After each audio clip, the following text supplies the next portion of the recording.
আসসালামু আলাইকুম।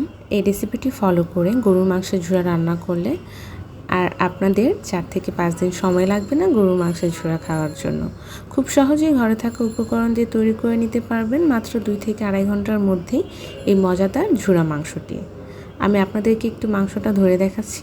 দেখুন মাংসটা যতটা ঝুরঝুরে হয়েছে ততটাই ভিতর থেকে জুসি। আর এই মাংসটা আপনারা চাইলে ভাত, রুটি কিংবা পরোটা, পোলাও যে কোনো কিছুর সাথেই সার্ভ করতে পারেন। খেতে লাগবে অসাধারণ। তো এর জন্য আমি 2 কেজি গরু মাংস নিয়ে নিয়েছি, 1.5 কাপ পরিমাণ পেঁয়াজ কুচি, 2 টেবিল চামচ শুকনা মরিচের গুঁড়া, 1 টেবিল চামচ হলুদের গুঁড়া, 1 টেবিল চামচ ধনিয়া গুঁড়া, 1 টেবিল চামচ ভাজা জিরার গুঁড়া, আর কিছু আস্তা মশলা, কালো এলাচ, দারচিনি, লং, স্টার মশলা, 1 চা চামচ দারচিনি গুঁড়া, 1/2 চা চামচ এলাচ গুঁড়া, 1/2 চা চামচ কালো গোলমরিচের গুঁড়া, 1 টেবিল চামচ লবণ, 4 টেবিল চামচ আদা রসুনের পেস্ট, আর দিয়ে দেবো 2টা তেজপাতা আর 1 কাপ পরিমাণ সরিষার তেল। তারপর আমি মাংসটাকে মশলার সাথে খুব ভালোভাবে মিশিয়ে নেব। মাংসটা খুব ভালো মতো মিশানো হয়ে গেছে, এখন আমি চুলায় বসিয়ে দিব। তারপর ঢেকে দিয়ে 20 থেকে 25 মিনিট রান্না করে নেব। রান্না করলেই দেখবেন মাংস থেকে অনেকটাই পানি উঠেছে, আর এই পানিটা মাংসের সাথেই খুব ভালোভাবে কষিয়ে শুকিয়ে নিতে হবে। যখন মাংসের পানিটা খুব ভালোভাবে শুকিয়ে যাবে, এ পর্যায়ে আমি মাংসটা খুব ভালোভাবে সিদ্ধ হওয়ার জন্য এখানে আমি পানি অ্যাড করে দিচ্ছি।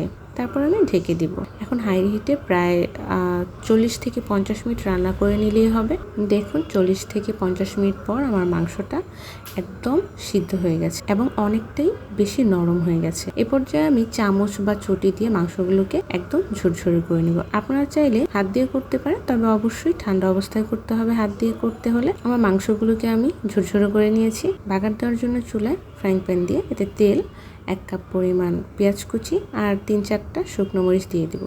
শুকনো মরিচ দিলে খুব সুন্দর একটা ফ্লেভার আসবে। আর পেঁয়াজটাকে খুব বেশি ভাজবো না, মোটামুটি গোল্ডেন ব্রাউন কালার হলেই হবে। আগে থেকে যে মাংসগুলো রান্না করে রেখেছিলাম সেগুলো দিয়ে দিব। তারপর আমি এপাশ ওপাশ করে মাংসগুলোর সাথে পেঁয়াজটাকে খুব ভালোভাবে মিশিয়ে খুব সুন্দর মতো ভেজে নেব, যাতে করে খুব সুন্দর একটা কালার আসে। একটু লাল লাল করে ভাজতে হবে, ততক্ষণ পর্যন্ত ভাজতে হবে যতক্ষণ পর্যন্ত কিনা মাংসের গায়ে যে পানিটা আছে সেটা খুব ভালো মতো শুকিয়ে না যায় এবং তেলটা না ছেড়ে দেয়। আমার মাংসটা হয়ে গেছে, এখন আমি এটা একটু বাটিতে তুলে নেব। তারপর উপর থেকে একটু পেঁয়াজ বেরেস্তা দিয়ে দিচ্ছি, এতে করে দেখতে খুব সুন্দর লাগে। দেখলেনই তো কত সহজেই ঘরে তৈরি হয়ে গেল গরুর মাংসের ঝুরা, আর সময়ও খুব বেশি লাগে না। তো আপনারাও চাইলেই তৈরি করে নিতে পারেন এই রেসিপিটি। আর আমার রেসিপিগুলো কেমন লাগে অবশ্যই জানাবেন। আল্লাহ হাফেজ।